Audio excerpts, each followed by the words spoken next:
This week on the show, we are delighted to be joined by John Moore, all the way from the US. John is a multi-award-winning photographer, photojournalist for Getty, and is somebody who's worked in over 65 countries across the world, covering all sorts of breaking news stories, long-term stories, a whole plethora of things. John, thank you so much for joining us today. I guess I'd like to fill in our guests just to say, like, full disclosure, we met 18 years ago, probably. You very kindly took me kind of under your wing as a young photographer for a few days when we were covering a story out during the Israel-Hezbollah war in 2006. Now, it's weird because obviously this is the first time we've probably spoken since then, 18 years later. You know, you've been doing this for how long, photography? When did your career start? Well, thank you, Greg. It's good to talk with you and Tom. You know, I tell younger people in this profession that, well, you got to treat people well, not just because it's the right thing to do, but because this profession is very small. And everyone that you meet within it, you will meet again, unless for some reason they get kicked out because they've treated someone poorly along the way. And when we start out, we have no idea where our career is going to take us. You know, we're always caught up in the here and now, and we don't really think that far down the line. And imagining where you'll be in your career after 30 plus years like me is almost impossible in the moment. But it's worthwhile to try and think about that once in a while. Now, you asked where I got started. You know, I really got started when I was 16. I had a very early mentor in a high school journalism and photography advisor, and went on and studied communication, not exactly photojournalism specifically, but international communication at the University of Texas in Austin.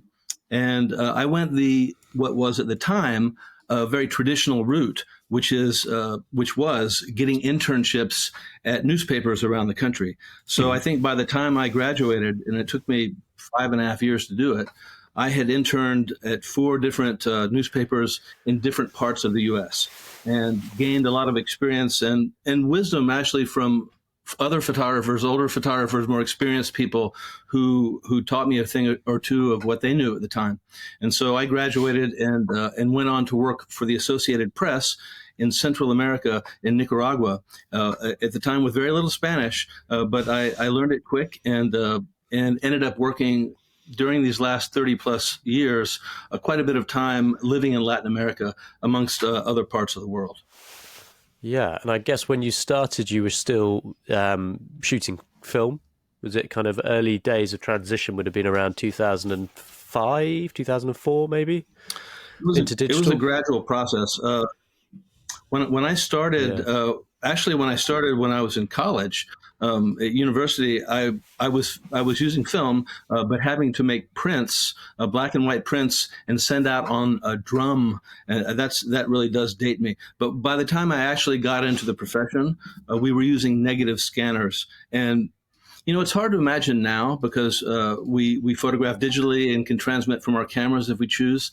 But back then, to be able to scan your negative and not have to make a print, it seemed like the most modern piece of technology in the history of the world. And so every time something new comes around, we think, wow, it's the latest and greatest. Well, that was always the case way back when, too. Mm-hmm. Mm. And I mean, what drew you into doing photojournalism? What is it that compels you to walk in those shoes? Well, you know, early on, I mean, if I'm to be completely honest, early on, I was looking for something that I could be good at. Aren't we all? You know, I was, you know, back as a lad, I played a musical instrument. I played the trombone. I had a very good work ethic, but I had a bad tone. I wasn't really innately talented. I moved on to the golf team. I had lots of passion for it, but my scores never really got low enough. And I went on to something where I could actually do it, and I could get better at it, and I could see the progress. And not only in this profession, it's not only visual. I mean, visually as a photographer, we're always trying to try new things, hopefully, improve what we've done before, try not to be completely repetitive, but still maintain our own viewpoint. But in photojournalism, you have the extra benefit of being able to work on the journalism side and tell stories in ways that you may not have seen before. You may see a story in the newspaper or a magazine, and you're not going to copy that same story, but you get inspired by what other people do. Mm-hmm.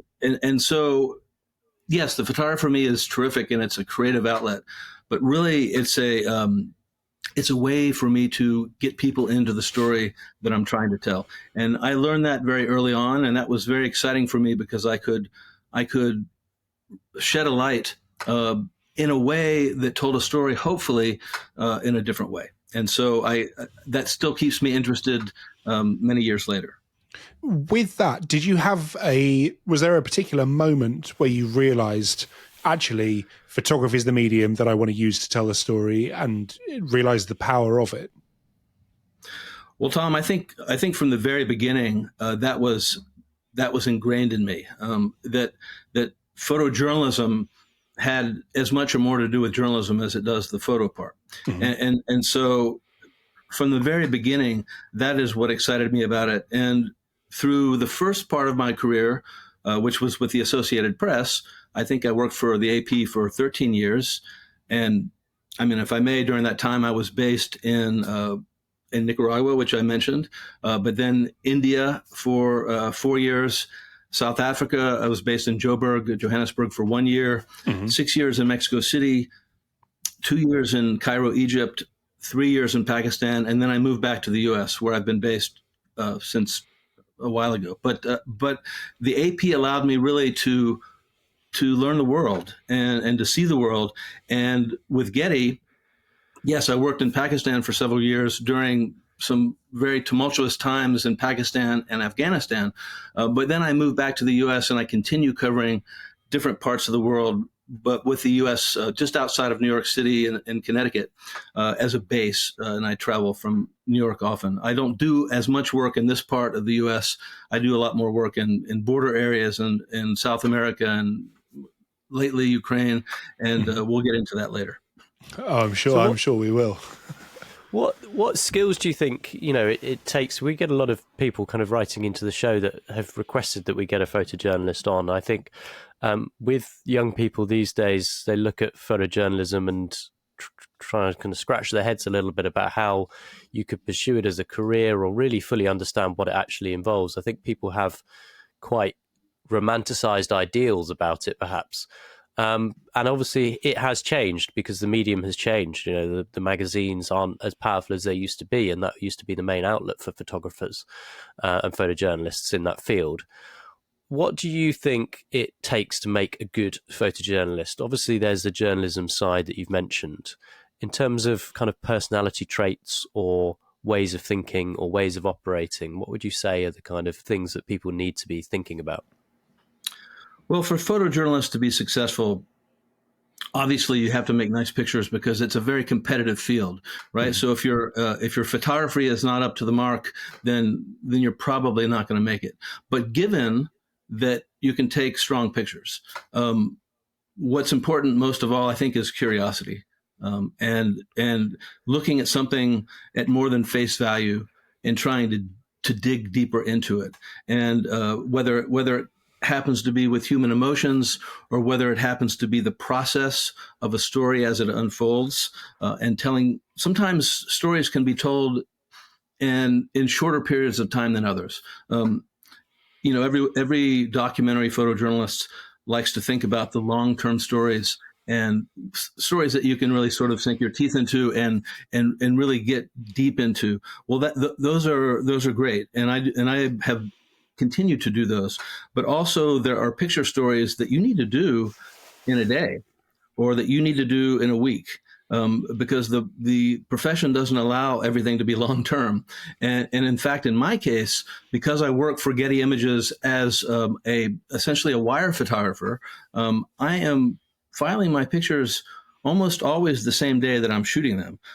On some projects that are not so newsy but a little bit more issue oriented, I can go 2 or 3 days without filing, but usually I'm sending out pictures into the world almost immediately. And so when it comes to projects versus news, for me it's a huge mix, and it's really a blend of the two together.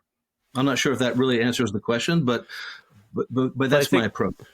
Yeah, I think one thing that might be worth us covering briefly is for a lot of people kind of the lingo with it. So you get, with photojournalists working for agencies, you get stringers.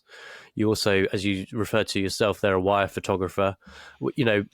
People who are working in other aspects of photography might not have no understanding of what those terms mean, but also what your day-to-day actually looks like. Because as you said, you have to be taking these images, you're presumably downloading and captioning them with a lot of detail before they then get filed into the main, back to headquarters, whatever.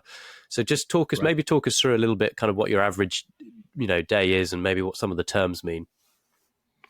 Well, for most of the photographers who work in a wire service, whether it's Getty Images or the AP, Reuters, France Press, the FA, there's others as well. They are photographing news events that are given to them by assignment editors on a daily basis. Now, in the case of the area where I live, some of my colleagues, for instance, in New York City, will be photographing the Trump trials.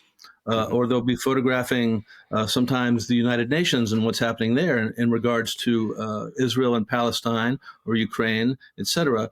Sometimes it will be a little bit more mundane, but pictures that get used nonetheless, like the stock market, the New York Stock Exchange. Those pictures are daily fare for New York City photographers. Now, I also was involved in that coverage as well, but in my case, some years ago, they transitioned me from a daily news photographer to what was called special correspondent.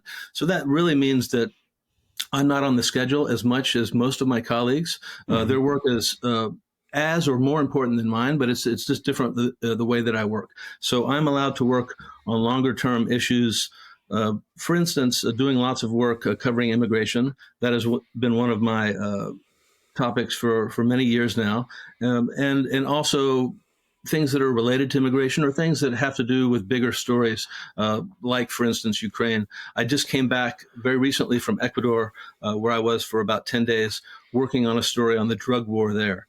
And some of that is actually immigration related because that fuels or has fueled quite a bit of immigration towards the United States. And so my daily how would you say this? My daily routine when I'm home is researching the next stories, making sure that all the work that I've done is properly archived.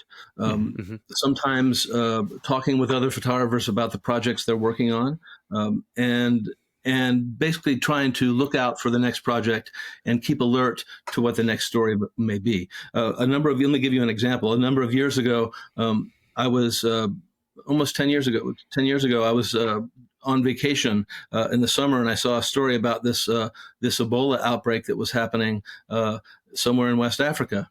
And it got my attention because earlier in my career, I had seen a much more minor outbreak of Ebola get huge headlines around the world. And so when I saw that Monrovia, the capital of Liberia, was overtaken by this epidemic, it got my attention, partly because of the experience that I'd had before. And so I managed to convince my bosses to send me over, that I knew how to operate safely enough, and was sent to that country to cover a story which ended up being the biggest story of the year. And so sometimes I'll be on the lookout for projects that are definitely not in my field of view until I see them. Yeah. And in terms of, you're filing these images, you're coming back. We won't dwell too much on this, but some people like to know the details of how you actually operate. You're ingesting images, you're captioning them with software like, do you still use Photo Mechanic? Is that something that's quite popular with photojournalists?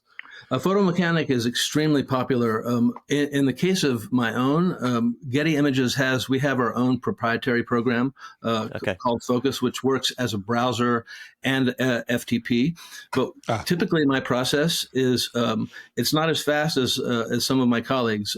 I'm shooting everything in RAW and JPEG, but I almost always deal with RAW. I ingest everything into Adobe Lightroom Classic. I will do a rough edit in Classic by giving it certain number of pictures, 5 stars or 4 stars. I will then go back to that rough edit and make a much tighter edit, and choose still a rough edit, but a little bit tighter. And I will work on lightening some shadows, maybe bringing down a few highlights. I don't go crazy on Lightroom. I try to look at, if you can see that I've worked on a picture in Lightroom, that means I've done too much. So I want to keep it very subtle. There's very strict rules for photojournalists. We can't remove items from pictures. We have to keep our photoshopping and our Lightroom work pretty mild. And then I will ingest those photos into my browser and finish them up there, and sometimes look at them in Photoshop again. So it's not a hugely fast workflow, but it's tended to work for me. Mm-hmm. So I'm interested as well, because obviously the importance then of the caption information is huge, because if we look back at you won the World Press Photo in 2018, I believe, for a photograph of a Honduran family that were being stopped at the border, and there was a young girl that was pictured crying when her mother was being searched by the Border Force Police. And that photo kind of went viral at the time and started being picked up and used as it would be, I guess, politically.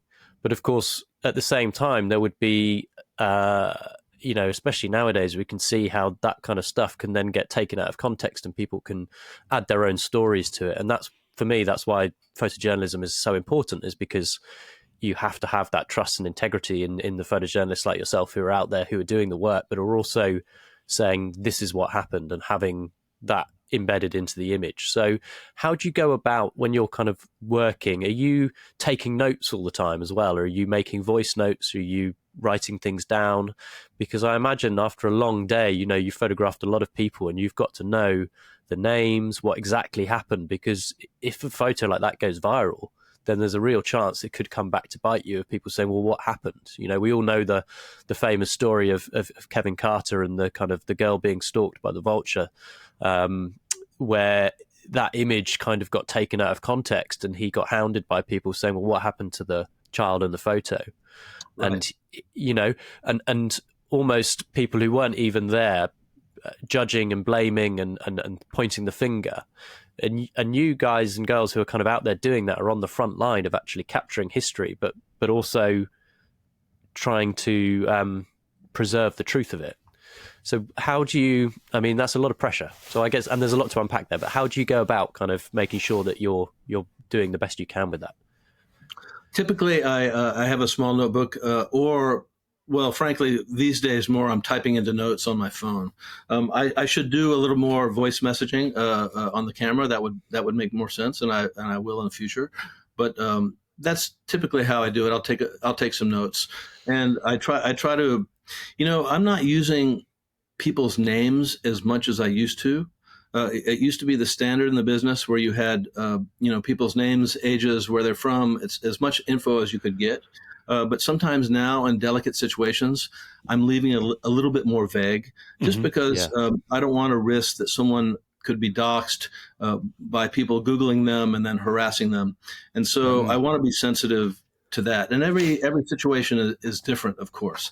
Some people want more information included, and I'm happy to use as much or as little as my subject or the person I'm photographing is comfortable with. Now, obviously, there's some news situations where you can't talk to people about that sort of thing. But when there's a moment for me to talk to people first, I love that, because I want people to know what I'm doing and why I'm doing it. And especially covering immigration issues in the part of the world that I live in, Spanish tends to be the language that's most useful.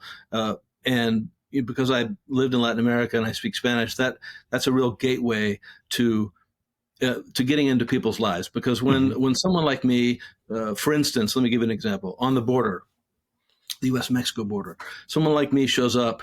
I mean, I look like I could be a Border Patrol supervisor or some sort of federal agent because I've been around. I've got this white hair and all that. But it can also be a little bit scary for people when someone shows up with a camera, and that goes for all of us, really. Someone shows up and starts photographing you without asking because they don't know how to speak the language. Well, because I can talk with people and say, look, you guys are going through a very difficult time, and I'm trying to educate people to show them what it's like. If it's okay, I'd like to do that, if that's all right. And people, when people hear it and they know what you're trying to do, they open their doors and they allow you into sometimes difficult moments that you can't imagine. And I had some of that in Ecuador recently as well, where I got incredible access just by talking with folks, and that's important for me. Do you ever, when you've kind of opened a conversation like that, do you ever have people kind of turn around and just say, actually, we're really struggling, can you not? Do they push back, or is the kind of reaction tend to be quite open because they kind of feel like you're telling their story, you're more on their side? Well, if they feel that I'm an honest broker, and that's why it's important to be able to establish some sort of rapport very quickly in this business, right? Yes, that has happened, of course, and sometimes it's happened after I've photographed them, right? And after I've made some really terrific pictures, then they're like, oh, I changed my mind, and that hurts. Trust me, but you have to just accept it, right? And those pictures, they never leave your camera or your computer. They stay there forever. And that happens once in a while, but it's pretty rare. Just very recently on this Ecuador trip I finished, I learned about, let me give you an example. I learned about a gang member. Well, I didn't know, it didn't say gang member in the newspaper, but in the local newspaper, there was a story about someone who died overnight in military custody in the penitentiary there, right. And under what could have been quite suspicious circumstances. And so the next morning, the local photographer I was working with, who was terrific, and he and I went to the morgue outside, knowing that the family would be waiting. And I talked with them, and clearly their son was a gang member. He was a criminal, even by their accounts. He had no other choice. He didn't have job opportunities. They told me various things, but they loved him. That he was a good kid. Police had something different to say about him. That they'd found him with explosives and weapons and et cetera. Okay. But the official cause of death was a pulmonary issue. But his body had all sorts of blunt trauma on it, and so they allowed me to go with them when they collected his body and mourned him during his wake. They asked me not to photograph outside of their house because they feared they might have retribution from either the military, police, or even from the gang that he was part of. And so it took a while to convince them that convince isn't the right word, to ensure that they believed that I was doing. Yeah, to establish trust. Thank you. Right. And we did, and I fulfilled, I hope, my obligations there in telling the story. So sometimes it's even trickier. Sometimes you have to. They had their conditions, and I had to accept those conditions, and they had to trust that I was accepting those conditions. So that's a long answer of saying, sometimes people say no, and sometimes people have conditions, and you can still make pictures despite all that. Have you ever come back from a job having had some people just say, actually, no, too many times, and then you've kind of maybe felt that there was so much more to tell, and you kind of come back from disappointed, and then you have to kind of explain to the office and just be like, look, I just didn't it just wasn't possible, because there's got to be times where just things are just too delicate. People are too kind of het up, emotional. They just say no. Well, fortunately, in my position, luckily, I'm able to propose many of my own stories, Mm-hmm. and the stories that my office does give me tend to be quite good. Right. And they tend to be ones where we think the chances of success are quite high. So I don't have as many of those situations as some other photographers might, who are given assignments on a daily basis. Go shoot this no matter what. Come hell or high water, you got to get pictures. And a lot of it can be frustrating for a lot of people, I'm sure. I tend to have less of those, and part of all the years of experience that I have has basically taught me to even lessen those occasions even more. Getting access into difficult situations is kind of part of what I'm known for in the business, I suppose. And the way I go about that is comes from lots of experience talking with people and gaining trust quickly. And I try very hard not to abuse that trust. Right. When you go to a group and you say, "My name's John," do you say that you're just a photojournalist, or do you explain that you're from Getty? And I mean, obviously in our photography world, everyone knows Getty, right? Obviously everyone knows the name. Outside of photography, does that name hold any weight, or do people understand the size of the organization? Do they understand the reach of the organization, or is it just a word to them? Usually it'll go something like this. Hi, I'm John Moore. I'm a photographer for Getty Images. It's a photo agency in New York City, and my pictures get published not just in the US, but like newspapers, magazines, and online all over the world. And I'm trying to help people understand what you're going through. And people, and not just photojournalism, just dealing with people in general, other human beings. If they think that you think that they have relevance in this world, that what they're doing is important, then they're going to give you the time of day. And you don't have to tell them that what they're doing is great. You don't have to say that you're in favor of what they're doing or that you're against it. All they have to know is that your interest is because what is happening is important in some way, and that they're important in some way. And that it happens to be the truth as well. And so that gets me into lots of situations. Right. So something you just touched on there. So I would love to know when you've spoken to people and you say who you are, where you're from.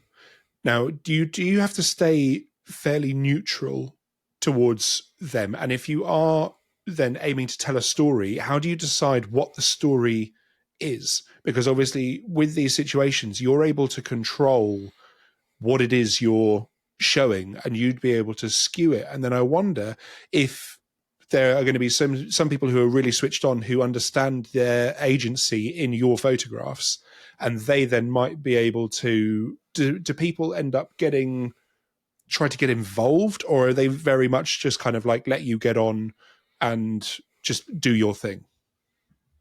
Well, when people start performing for the camera or posing or smiling, I try to be polite, and you might take a shot and say thank you, or I might say, just trying to show what you guys are really doing. There's ways to convey that I'm trying to be a fly on the wall, Right. without saying that specifically. People understand when they see that you're photographing certain things other than others. They understand that you don't want a performance, right? Sure. And so that it's unspoken most of the time. But it is just in the way that you work around people, in the way that you photograph, in the way that you may hang out. Also, it's important working in situations not to be frantic, not to be racing about, but to be super calm, to have a calming presence, that so that people aren't startled perpetually by your movements. Sure. Right? You want them. Pretty soon, people realize that you're trying to photograph what's really going on. And if you have patience and you have some calmness of presence, then that definitely helps. Yeah, I can imagine. I can imagine. Also, if you're then speaking the language, calm presence, people feel very comfortable around you. I feel very comfortable around you. So I don't have much of a story to tell, and I don't think you'd be interested. I have to say, that's one thing I really noticed, John, actually, when I first met you on that kind of border area where we were working. Your approach to photography at the time, I remember you had a 28mm on your Canon that was buggered, and basically every fifth shot was the aperture just went wide open and was overexposing. But you were using that, and you were getting very close to the subjects, but you were doing it in such a calm way that you almost kind of floated in and out of situations without really ever disturbing them, like not even leaving a ripple on the surface in a way. And I remember watching you work and thinking that was not a unique approach, but an approach that you would have to have as if you wanted to be a good photojournalist. And I think that's what's so interesting. And one of the things with this podcast, obviously, we speak to all sorts of photographers and visual artists, and that skill set is going to be so different to a entertainment photographer that's trying to get the most out of an A-list celebrity in the 3 minutes that they've got, and it's kind of by their very nature, they're very performative because of that. Whereas your kind of approach has to be the far end of the extreme opposite of that, of being almost a ghost, being so kind of calm and almost transparent that they start to forget that you're there. Now, obviously, with the way that everything's changed in the world with camera phones and what have you, you must have seen quite big changes in the way the media landscape has changed. And has that changed the job much? You're filing images, but at the same time, somebody could be filming the same situation, and that's going straight up online and live before your images are even being filed. Have you had to kind of, how does that look? How's that changed the world for photojournalists in your position? Well, thank you for what you had to say about that coverage so many years ago. And it's it's strange right now. This is off topic, but how that story has come back around. Very much so. In not exactly the same level with Hezbollah, but time will tell. As they said, history doesn't repeat itself, but it rhymes, right? It very much does. And in conflict zones, it's also important to move in a way which is not so frantic, if you can help it.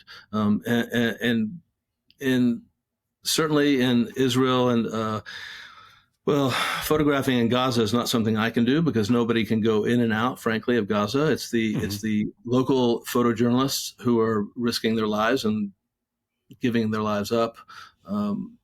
So that part of the story is not something that I can cover.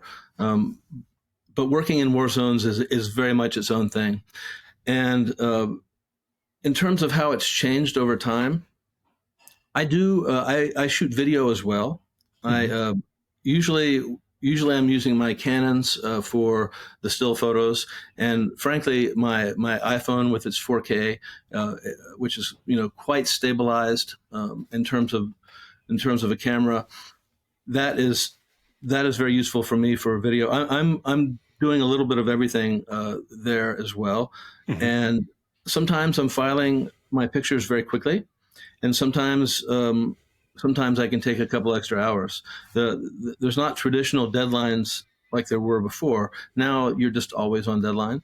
But I know that, look, if I have a huge exclusive that I know is going to get a lot of publication around the world, well, there's that incentive to get those pictures out quickly. However, if there is competition next to me, that's also a lot of incentive too. Because I'm usually not filing from my camera and having an editor back in some office do the toning. Usually I'm doing all that myself, whereas some of the other agencies, AFP does it quite a bit, but everyone does, and certainly in Washington or on big stories where everyone's next to each other, they're filing from their cameras. I'm almost never doing that. I'm open to it in certain situations, but I'm almost never doing that. So sometimes there is pressure to rush off and send off your pictures. Getty has people who are really, really good at that and doing it fast. And I'm not as good as those guys, but I respect what they do, especially because oftentimes the results are still incredible, even though they haven't spent time, toning like I do. And so yes, the atmosphere has changed over time. It used to be, when people say, "Oh, it's a lot easier than it used to be." Okay, it used to be that you had to develop film, and that process took time, et cetera, et cetera. It was cumbersome. You had to carry around a lot of stuff. And this is back long ago when my hair still had color. And now you don't have to do any of that, but the time pressures on delivering are a lot higher. So is it easier or harder? I'm not so sure, but it is different. That's for sure. Mm. And what do you see for the kind of the way that what does the future of the industry look like? Because for many years there's been people saying, photojournalism is dead, because obviously, it changed a lot in terms of the outlets, but the big picture agencies are still there. As you said, your Reuters, your AFP, your Gettys are still out there. They're still employing photographers and send people out to cover these stories.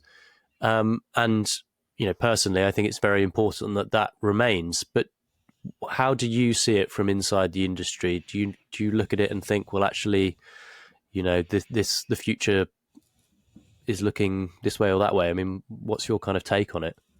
Well, I think there'll always be a future for new photojournalists in this field. The skill sets that are required are a little bit different, right? Back in the old days, it was essentially taking pictures and getting captioned information. But now, a lot of new people in the field, they should know how to edit multimedia pieces too. They need to be able to edit not just their pictures into a social media piece, but also video as well. And they have to be able to do it fast. I'm good at certain things and not quite as good at other things that I wish I was. But I think people who are new in this business, it's not that they have to learn it. It's that they just do inherently, because they've grown up in a different world where putting pieces together quickly for social just comes natural to them because they've been doing it since they were 13.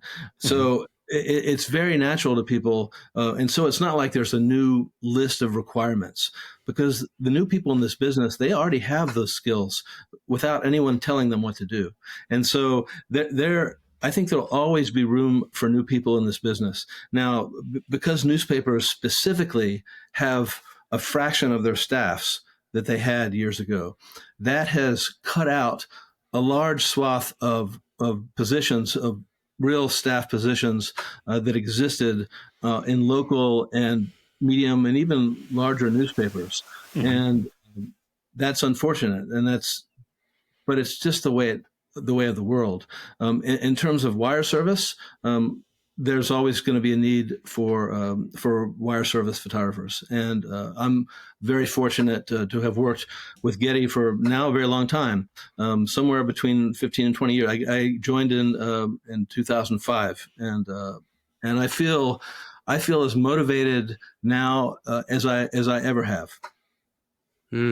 Awesome. And what's your take on kind of, talking about technology, the changes that are happening with AI, how's that looked at within the industry? Because obviously, the idea of fake news is something that has been around for a number of years now.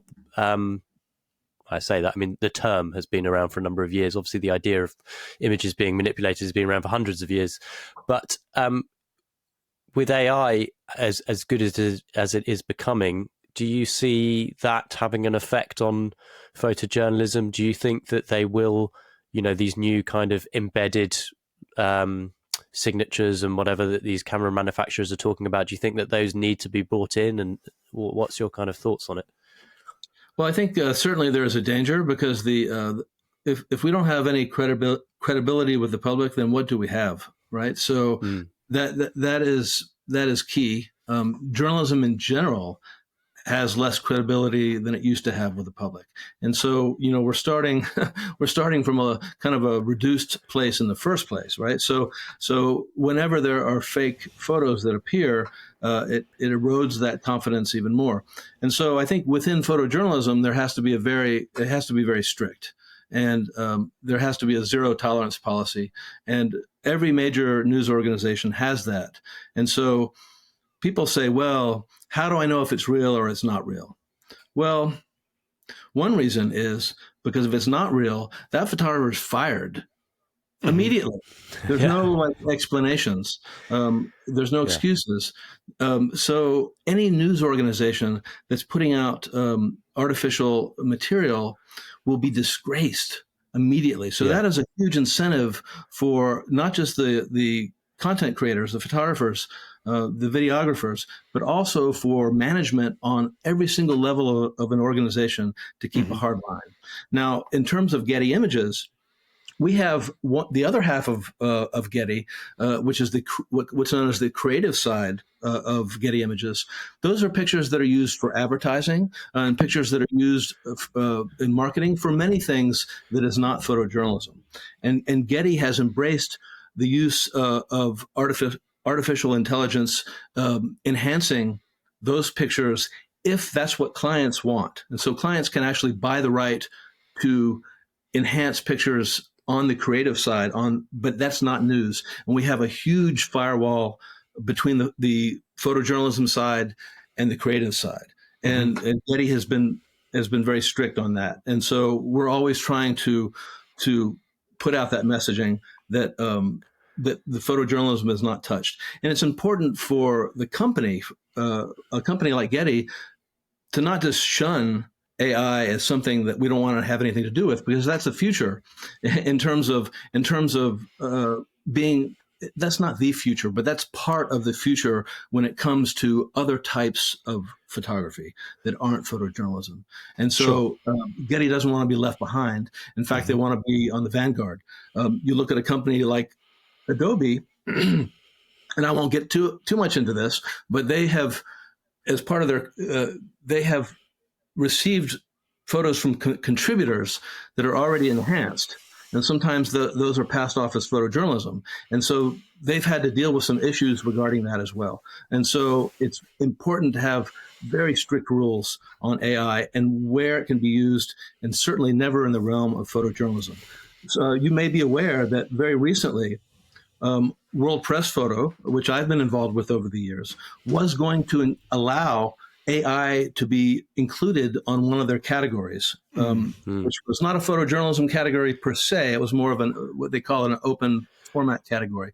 And there was a big uprising in the photojournalism community. And I was a signatory of an open letter criticizing that organization for considering accepting AI. And they listened, and they eliminated that possibility. So the photojournalism community is very united when it comes to that. I don't understand with things like that. You kind of go, surely. I mean, I know everyone wants to get on the AI bandwagon. Don't get me wrong. And I understand that it is here to stay.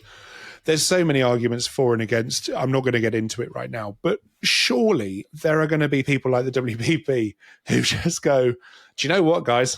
This isn't for us. We should be sensible here. Let's just not just jump on that bandwagon, because it's caused so much detriment. You would have thought. Well, exactly. But it's caused so much bad blood. Luckily, to their credit, they listened to us and changed course. Yes, it begs the question why it was ever considered in the first place, and that has been talked about very much. But I was proud of the organization in that they listened up and went ahead with the old rules. That AI should not be included, especially for an organization that is it's so important to the profession. Yeah, and you have to respect that. If they're listening to people, you do just have to go, all right, glad you listened. Thank you very much. Exactly. So, John, if you were starting your career again, kind of today, is there anything that you would look to do? Do you think that the photojournalism is something you'd still want to get into? And what advice would you have for anyone who's, just out of college who kind of wants to pursue it as a career? Well, when I got into it, It was, yes, it was for a career, but it was also as a passion. So I'm not, I'm not sure that I had any choice. You know, I was going to go into this profession, whether it was going to be somehow lucrative, probably not. I was going to go into it either way, and I think a lot of younger people probably have the same passion, right? And so, yes, there will be people who will go into it regardless. If you're going into it because you think it's stable and it's a moneymaker, then that's a red flag there, because that's usually not the case. But there is so much creativity that can be expressed in this profession. You have, I mean, it's cliche. You have a seat at the table. You are drafting a first draft of history in some ways. That is an incredible privilege, and it's a draw, right? For photography on its own, creativity is terrific, but the journalism part of it allows us into the halls of power. It allows us into humble places where people open their doors to us, the places we would never get into otherwise. It gives us experiences that you would never have in any other profession. So I think it's always going to be a draw to get into it. And you need other skills than I needed. Of course, you need to be able to work in different mediums. You need to be able to edit. You need to be nimble in the types of assignments that you take. You have to be open, I think, for most freelancers especially, you have to be open to taking corporate assignments as well, so that you can also follow your passion in editorial photography. Now, some people would disagree with that. But there's not that many purists in the freelance world who will say editorial, nothing more, because a couple of corporate assignments here and there, and you get to live your life and still follow your passion and still pay the bills. And so that's not really my world, because I have not been freelance. But I think people have to be open to all sorts of different types of photography that allow them to do what they really like. Yeah, I think there's always a danger when, photographers do commercial work and have a certain approach to the commercial work in terms of levels of retouching and what have you, and then bring that to their kind of personal projects, which are more documentary based, because ultimately, as you said, so much of it rests on the integrity that what you're looking at is the truth, as much as photography can be about truths. To frame is to exclude and all of that. But obviously, so much of what you do at Getty and AFP and places like that is held on that mantle of the integrity is just the most key part of it. That's so true, and it's fair to say that objectivity is not really possible, because we all bring our own experiences to everything we photograph. But it is possible to be fair, in as much as, look, not everyone's going to agree on what fairness is either, but you can try to be fair, and that's going to have to be enough. Try to be honest and try to be fair, and objectivity might not be what you get, but if fairness is there, then that's not so bad. Yeah, and I guess you've been working on these border stories for a long time now. This year is going to be a big year in the US with an election, and obviously the border issue is front and forth, really up there again with everything that's going on in Congress and the kind of aid for Ukraine and how that's being held up by the GOP. Do you've been photographing this for a long time. It's obviously an area that you're passionate about. Do you think that work, do you have plans for that as a kind of body of work, a book or anything? Have you been producing anything from those images? Well, I did a book back in 2018 on immigration. It was called Undocumented, and it was a photo book basically with 10 years of my work covering the topic. And 2018 now seems a while ago, but actually it's all, none of it's really dated. And that book came out just before the photograph that you referenced of the crying girl, Yanela Sanchez. and so that whole series was not even part of it. I could easily do a second book on immigration, but if I was to do another book, it would be a different take on it. You don't want to do just a new version of something you've already done, and so that's a possibility. We'll see. I think you have to keep in mind that the number of people that see and buy a book are much less than will see your work through other mediums. And of course, yeah. I'm not poo-pooing the idea of books at all. I think they're hugely important, but and I respect photographers who only work on books. So there's not that many of them, but there's a few out there. And but I want my work to be seen by as many people as possible. And so to spend all the time on a book is a lot of time on a passion project that won't necessarily get seen as much. And so I may do another book, but it'll have to be something that really gets my attention. I won't do a book for the sake of it. Yeah. How do you, I mean, final question really on this is how do you cope with going away to cover these stories and seeing the things you see, and you come back and you kind of readjusting back into normal, in inverted commas, life, back in Connecticut, when, the week before you've been watching gangs, going at each other and doors being broken down and families being ripped apart.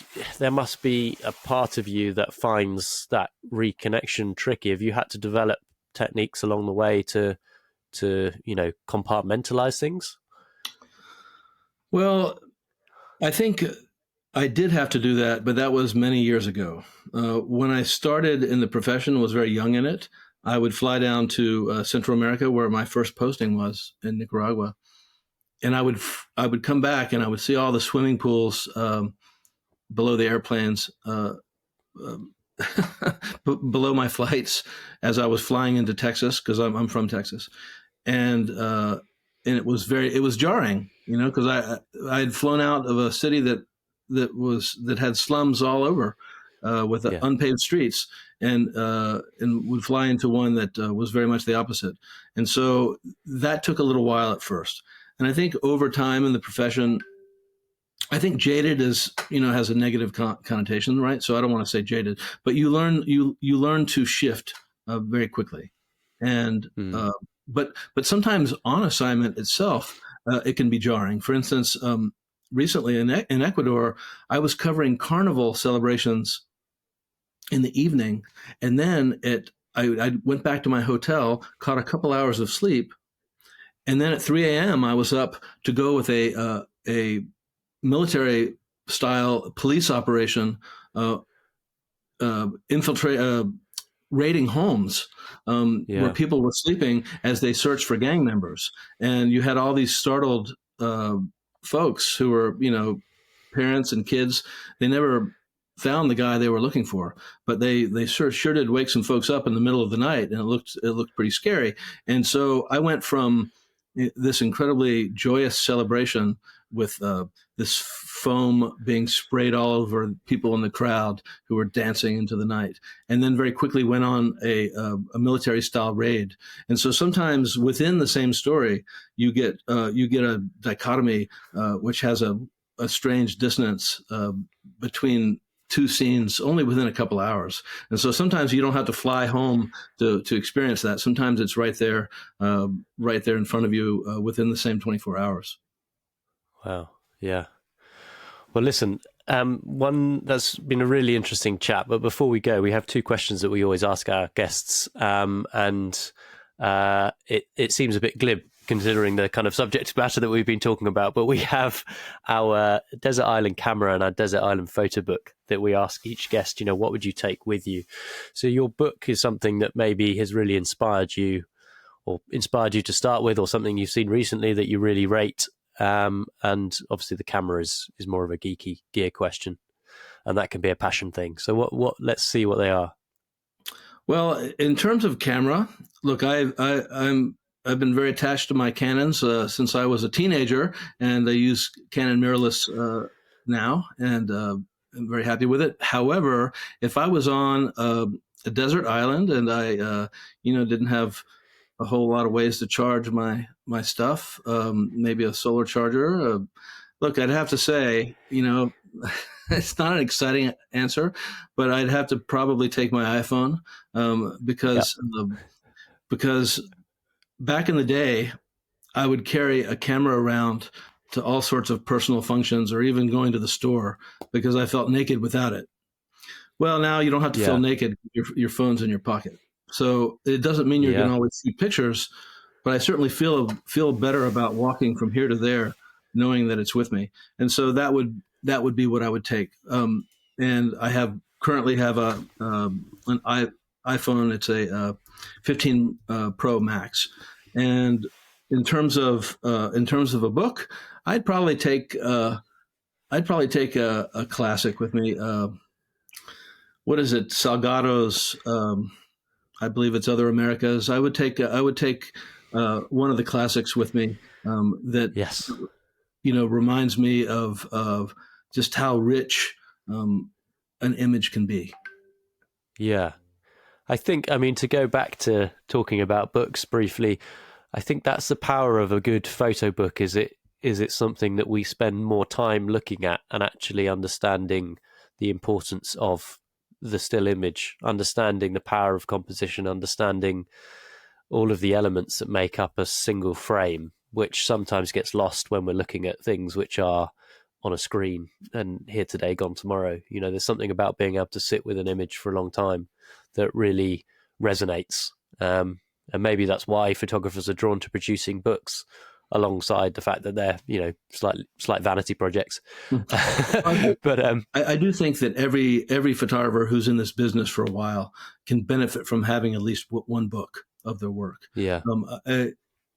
Not necessarily to produce books every year, but having one book, at least one book, really it adds a little bit of gravitas to one's